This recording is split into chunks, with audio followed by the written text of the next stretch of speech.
Hello, my name is Shawnice, and welcome to my backyard desert garden. Come spend a day with me as I do various things around the garden, such as taking care of my animals, prepping and transplanting, changing out hummingbird feeders, harvesting vegetables, and adding these cool new terracotta olla pots to my raised garden beds.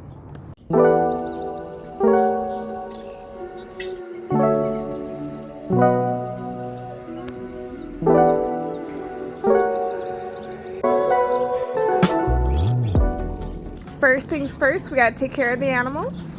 Luckily, the hose reaches all the way back to their area, so I'm able to change out their waters and the duck pool.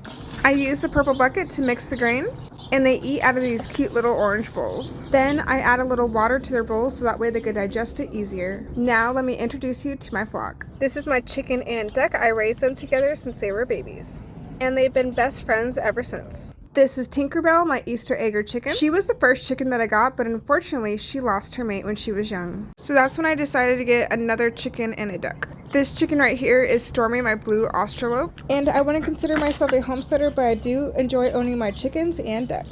As they chow down on their food, I will change out their water containers. When you own a duck, sometimes the water bowls will fill up with mud. As you can see, when I do change out their water, it does not go to waste. I actually water their plants with it, and then I just fill them back up with fresh water. We do live in the desert and it does get hot out here, so they do have multiple water containers. And like I said earlier, nothing goes to waste, all the water goes to their plants. This water container is actually not that dirty too, even though Daisy is all about her sip life. After I fill up this water container, I will change out her pool. Her pool gets very gunky and she does not like to swim in it when it gets dirty. So I usually change out her pool every other day. And after the pool is filled up, Daisy is now ready to take a bath.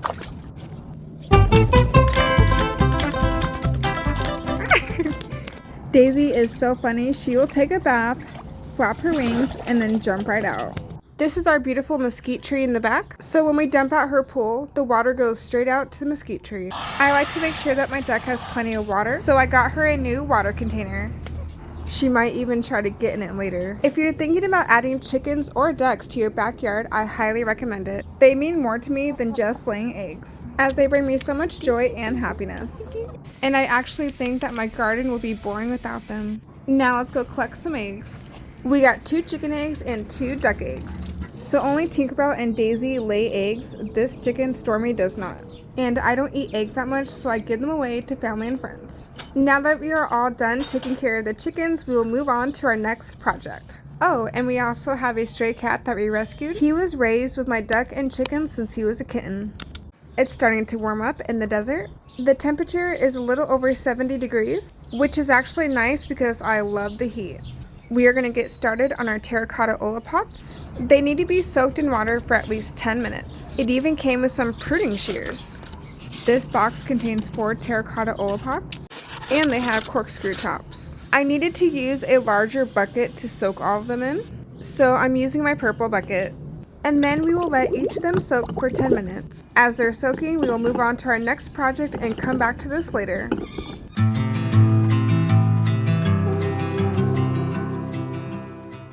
We had this area alongside the fence next to our bougainvillea that I wanted to prep out for a new bush. We do have sunflowers growing off to the side, which will be cool next to the 2 bushes. So let's get started.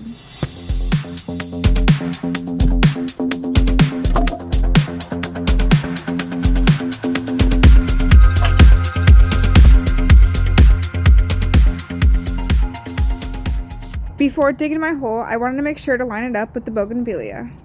I was watering this area all week, so it wasn't that difficult for me to dig this hole. As I was digging, I hit a PVC pipeline, which I think is like an old irrigation system. So I just dug further closer to the wall. So this is the shrub that I will be adding to that area. This is a yellow cassia bush. This bush is a semi-evergreen shrub, which needs to be transplanted like right away. And it's very heat tolerant, which is good because this area gets a lot of sun. Now, before I do the transplant, I'm going to give this hole a good soak in. In my experience, this really helps out during transplants, especially in the desert, because it helps the soil loosen up. It's been a little over 10 minutes now, so we are now ready to add our terracotta pots to our plants. The first pot that we will be adding this to is our raspberry bush, and according to the box, it has to be 2 inches away from the plant. Carefully dig a hole that's deep enough for the pot to fit into. Fill it up with water and put the cute little top on. And just look how adorable it looks in this pot. The second olla pot will go to our other raspberry bush. Then I'll add another olla pot to my citrus tree. Although these olla pots will help you water your plants, it only holds a little bit of water, so it does not replace your normal watering routine. The last olla pot will go to our tropical plumbago tree, which is actually growing back from being dormant. This plant is so cool and blooms fragrant flowers.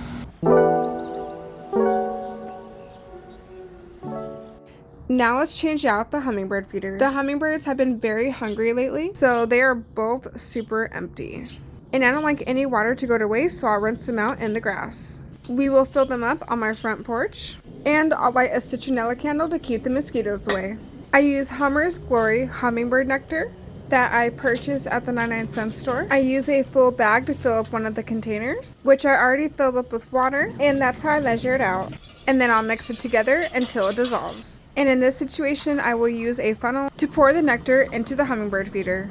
Sometimes it's confusing to put the hummingbird feeder back together, but always make sure to secure it tightly to prevent any leaks. So I filled up my 2 hummingbird feeders and I'll hang them back up. Coming back to the hole that we prepped out, all the water has drained out. And now we are ready to transplant. This yellow cassia bush has been in this pot for quite a while. And then I realized that these plant nurseries do not pack these plants with enough soil. So it was a bit of a challenge to get this plant out. The hole I dug was quite large, so I did need to add more soil. And since this is a desert plant, I just finished covering it with the native soil. I specifically chose this bush because it's very low maintenance and blooms very bright yellow flowers, which attracts butterflies. Once you transplant a plant into the ground, you should always give it a good drink so that way it doesn't dry out. This is going to look so perfect in this area, and I'm glad that it has enough room because this will grow to be about 20 feet tall. A western fence lizard just popped out of nowhere, and I always think that they come out and thank me for providing them with food, water, and shelter. Now it's time to harvest some vegetables. We have a ton of spinach that needs to be harvested.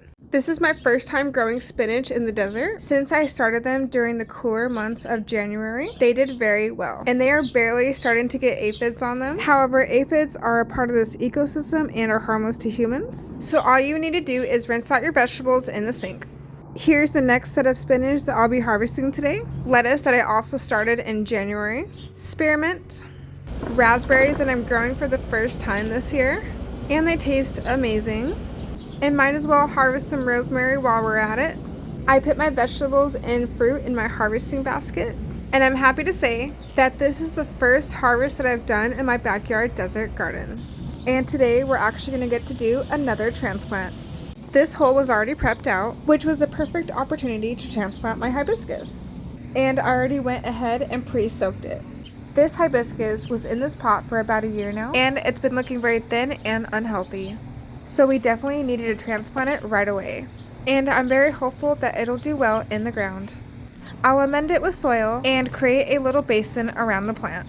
Then give it another good soak. This is going to be so cool, and I hope that it thrives in this area. We got everything done on this beautiful day, so thank you so much for gardening with me, and I hope you have a wonderful week full of love, peace, and happiness.